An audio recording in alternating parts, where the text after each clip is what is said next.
तो आज हम बात करने वाले हैं कि हमारा लर्निंग लाइसेंस मैंने अप्लाई किया था और लर्निंग लाइसेंस अप्लाई करने के मेरे 6 महीने लगभग कंप्लीट हो गए और मैं ड्राइविंग लाइसेंस नहीं बनवा पाया। तो मेरे लेट हो जाने के कारण मेरा ड्राइविंग लाइसेंस अब पेंडिंग चला गया क्योंकि लर्निंग लाइसेंस मेरा एक्सपायर हो गया है। तो दोस्तों अब इस लर्निंग लाइसेंस को अब हम एक्सटेंड कैसे करेंगे इसके बारे में डिस्कस करेंगे।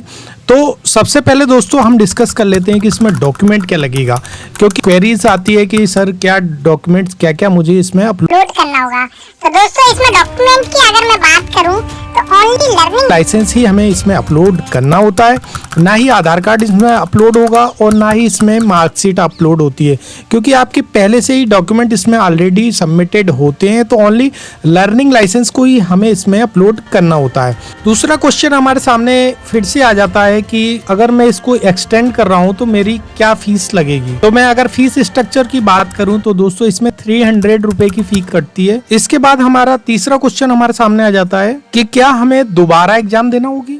तो दोस्तों मैं बता दूं आपको कि लर्निंग लाइसेंस के लिए आप दोबारा जब भी अप्लाई करते हो तो आपको एग्जाम नहीं देना पड़ता। तो फिर से एक क्वेश्चन जनरेट होता है कि लर्निंग लाइसेंस जनरेट होने में कितना समय लगता है। तो दोस्तों मैं बता दूं आपको कि जैसे ही आप प्रोसेस करते हो तो प्रोसेस करने के 3 डेज के अंदर ही लर्निंग लाइसेंस यहाँ पर जनरेट हो जाता है। दोस्तों एक हमारे मन में फिर से क्वेश्चन आ जाता है कि क्या लर्निंग लाइसेंस जैसे ही मैं अप्लाई करता हूँ, डॉक्यूमेंट अपलोड करता हूँ, फीस मेरी कट जाएगी, तो क्या मुझे आरटीओ विजिट करना होगा। तो दोस्तों मैं बता दूं कि आपको आरटीओ विजिट नहीं करना होता है। लर्निंग लाइसेंस की प्रोसेस जो है आप ऑनलाइन घर से ही अप्लाई करके कर सकते हो। तो दोस्तों अब मैं लर्निंग लाइसेंस को ऑनलाइन कैसे क्या करना होता है इसके लिए मैं सबसे पहले क्रोम ब्राउजर को ओपन कर लूंगा। तो क्रोम ब्राउजर मेरा जैसे ही ओपन हो जाता है तो इस टाइप से कुछ आपका इंटरफेस शो करने लग जाता है। तो अब दोस्तों यहाँ पर मुझे लिखना है परिवहन सेवा। तो मैं यहाँ पर लिखूंगा परिवहन सेवा। तो दोस्तों जैसे ही मैं परिवहन सेवा लिखता हूँ तो या तो परिवहन .gov.in की यहाँ ऑफिशियल लिंक यहाँ पर शो करने लग जाती है। तो मैं इस पे क्लिक कर दूंगा। तो मैं जैसे ही इस पे क्लिक करता हूँ दोस्तों तो मेरे सामने कुछ इस टाइप का इंटरफेस शो करने लग जाएगा।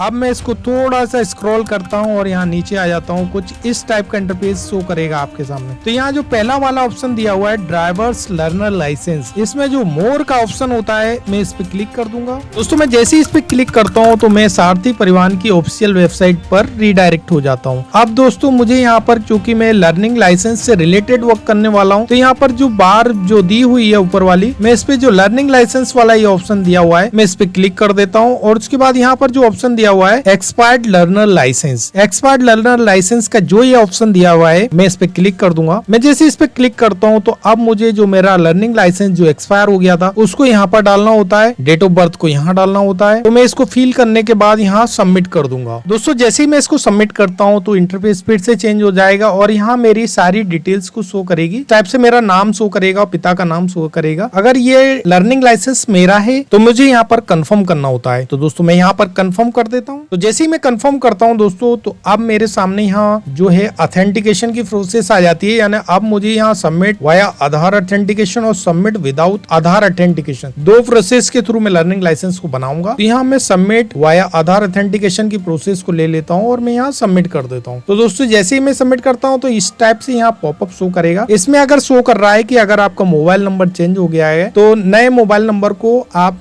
चेंज करा लें, अपडेट करा लें। तो मैं इसको ओके कर देता हूँ। मैं इसको जैसे ओके करता हूं दोस्तों तो अब मेरे सामने यहाँ आधार नंबर और वर्चुअल आईडी दो ऑप्शन शो करता है। तो मैं आधार नंबर को यहाँ पर सिलेक्ट कर लूंगा। तो दोस्तों मैं जैसे ही इसको आधार नंबर को सिलेक्ट करता हूँ तो अब मुझे यहाँ पर अपना आधार नंबर को यहाँ पर डालना होगा। और आधार नंबर डालने के बाद यहाँ पर जनरेट ओटीपी पर मैं क्लिक कर दूंगा। तो जनरेट ओटीपी पर मैं जैसे ही क्लिक करता हूँ तो मेरे रजिस्टर्ड मोबाइल नंबर पर ओटीपी चली जाती है। उस ओटीपी को मुझे यहाँ डालना होता है। उसके बाद यहाँ पर तीनों डिक्लेरेशन दिए हुए हैं, इस तीनों डिक्लेरेशन पर मुझे टिक करना होता है। जब मैं तीनों डिक्लेरेशन पर टिक कर लेता हूँ दोस्तों तो यहाँ पर मुझे ऑथेंटिकेट करना होता है। और जैसे ही मैं ऑथेंटिकेट करता हूँ दोस्तों तो मेरा जो आधार है वो रीडायरेक्ट होकर ओपन हो जाता है। और मैं इसको दोस्तों प्रोसीड कर दूंगा। मैं जैसे ही प्रोसीड करता हूँ तो इंटरफेस फिर से चेंज हो जाता है। अब मुझे यहाँ पर दोस्तों अपना जो व्हीकल सिलेक्ट करना होता है तो मैं इसको सिलेक्ट कर लेता हूँ, MCWG और LMB। उसके बाद मुझे सेल्फ डिक्लेरेशन को भरना होता है दोस्तों। तो सेल्फ डिक्लेरेशन को भरने के लिए मुझे ओनली 2 नंबर का ऑप्शन को यस करना होता है, बाकी सारे नो कर डिक्लेयर कर दूंगा। और डिक्लेयर करने के बाद मैं सबमिट कर दूंगा और ओके कर दूंगा। ओके करने के बाद मेरे सामने बैक का ऑप्शन आ जाता है तो मैं इसको बैक कर दूंगा। मैं जैसे ही बैक करता हूँ तो ऑर्गन डोनेट का ऑप्शन होता है, तो मुझे यस नो में से एक सिलेक्ट कर लूँगा और सबमिट कर दूंगा। तो मैं जैसे ही सबमिट करता हूँ तो यहाँ शो करने लग जाता है कि आपका ये एड्रेस पर आपका ड्राइविंग लाइसेंस डिलीवर्ड होगा। तो अब मेरे सामने कॉन्ग्रेचुलेशन का पॉपअप आ जाता है और मेरी जो एप्लीकेशन है वो जनरेट हो चुकी है। तो इस टाइप का इंटरफेस एप्लीकेशन रेफरेंस स्लिप खुलकर मेरे सामने ओपन हो जाती है। तो अब इसको मैं दोस्तों सबमिट कर दूंगा। तो दोस्तों मैं जैसे इसको सबमिट करता हूँ, नेक्स्ट करता हूँ, तो इंटरफेस फिर से चेंज हो जाएगा और स्टेटस वाले ऑप्शन पर मैं आ जाता हूँ। अब मुझे यहाँ पर अपना कैप्चा डालना होता है। तो कैप्चा डालने के बाद application number, date of birth और कैप्चा डालने के बाद मुझे यहाँ पर सबमिट करना होगा। मैं जैसे ही सबमिट करता हूँ तो अब मेरी एप्लीकेशन खुलकर मेरे सामने ओपन हो जाती है। तो इसको मैं थोड़ा सा स्क्रॉल करके नीचे आ जाऊंगा। दोस्तों अब मेरी पहली स्टेप यहाँ पर कंप्लीट हो चुकी है। दूसरी स्टेप में मुझे डॉक्यूमेंट्स को अपलोड करना होता है, तो मैं इसको प्रोसीड कर दूंगा। और जैसे ही मैं प्रोसीड करता हूँ दोस्तों, तो अब मुझे यहाँ पर डिक्लेयर करना होता है, तो मैं डिक्लेयर करके ओके कर दूंगा। मैं जैसे इसको डिक्लेयर करके ओके करता हूँ तो मुझे मेरे सामने कुछ इस टाइप का इंटरफेस आ जाता है और यहाँ पर मुझे ओनली लर्निंग लाइसेंस को ही अपलोड करना होता है। तो डॉक्यूमेंट्स में मैं लर्निंग लाइसेंस को सिलेक्ट कर लूँगा, प्रूफ में भी लर्निंग लाइसेंस को सिलेक्ट कर लूँगा और चूज़ फाइल में जाके मैं आप लर्निंग लाइसेंस जहाँ भी है उसको सिलेक्ट कर लूँगा। उसके बाद यहाँ पर अपलोड कर दूँगा।